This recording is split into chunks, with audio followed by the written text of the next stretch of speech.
obviously we're here, WBC event, the big fight's happening in May.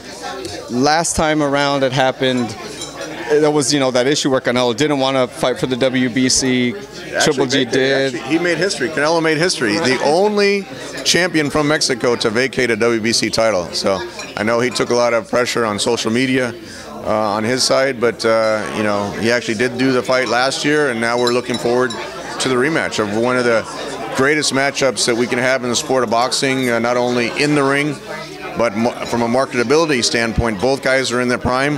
Both guys are rated in the top 5 pound-for-pound category, and both guys, the winner is going to be the best middleweight champion in the world. So this really has a lot to offer the fans. And there's another storyline which some people might have forgotten about, but the great Bernard Hopkins holds a middleweight championship record of 20 title defenses. Gennady, Triple G, is at 19.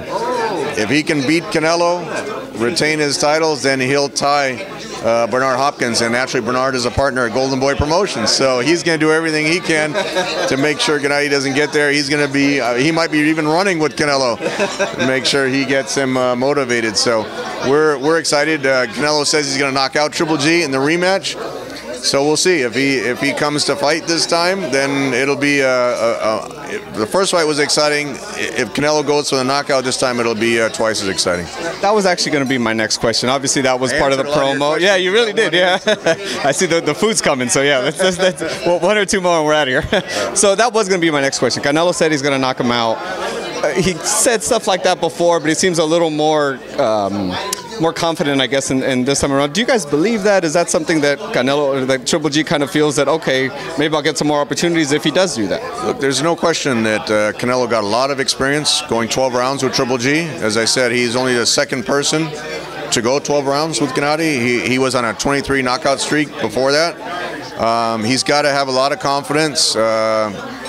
He's the younger guy, clearly the younger guy, and so a lot of people are thinking, okay, he went 12 rounds, now he's the younger guy, Triple G is a year older, that favors Canelo. At the same time, if Canelo goes for a knockout, he's got to go in there and try to stand and fight with them, and that's what I think the fight fans want to see. It's the first time I've ever heard Canelo get booed in an interview, whether the fans were booing the decision, booing his style. That's the first time I've ever heard him get booed in an interview afterwards. So I think he feels pressure from the fans also. Look, he's got to lay it all out on line. He's going to go out and make a statement. If he wants to beat Triple G, he wants to do it by knockout, so there's no controversy with the scorecards.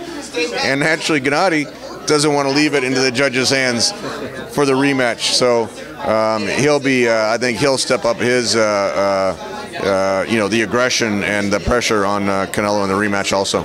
And my last question, a lot of people tell me that, and you said it as well, that Canelo has more confidence kind of going into the rematch now that he's actually felt Triple G's power and things like that, and just the way he fought. But I would also think that since most people that I talk to tell me that Triple G won the first match, like, what does that say about Triple G's confidence? Yeah, so what would that say about Triple G's confidence kind of going into the... it's one of those things. You get the critics that say, well, he got a draw with Canelo, he's slipping, but look, if you beat Danny Jacobs, who's clearly at the top of the middleweight division, one of the best world-class fighters in the world, and you can beat Canelo, as HBO had it 8-4, and most fight fans thought that he won. I mean, I don't know, by fighting the 2 best fighters in your division and beating them, that just I think it puts a stamp on where Triple G is for his career.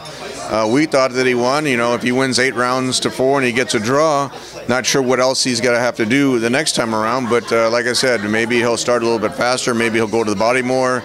Nobody expected Canelo to move as much as he did. So I'm sure Abel and Triple G will be better prepared for that. And if Canelo surprises everyone and actually stands and fights in the middle of the ring, that'll be a great fight too. So Triple G is going to make adjustments on his side. I know Canelo with Eddie and Chepo are going to have adjustments on his side, and we just want it to be a great event in the ring. We don't want there to be any controversy with the judges, and hopefully, Canelo lives up to what he's going to say. And if he can knock out Triple G, Ring Magazine has Triple G on the cover as the #1 fighter in the sport of boxing. If Canelo can knock him out, that's a huge stamp for his legacy, and I think that's probably the goal that he's going after.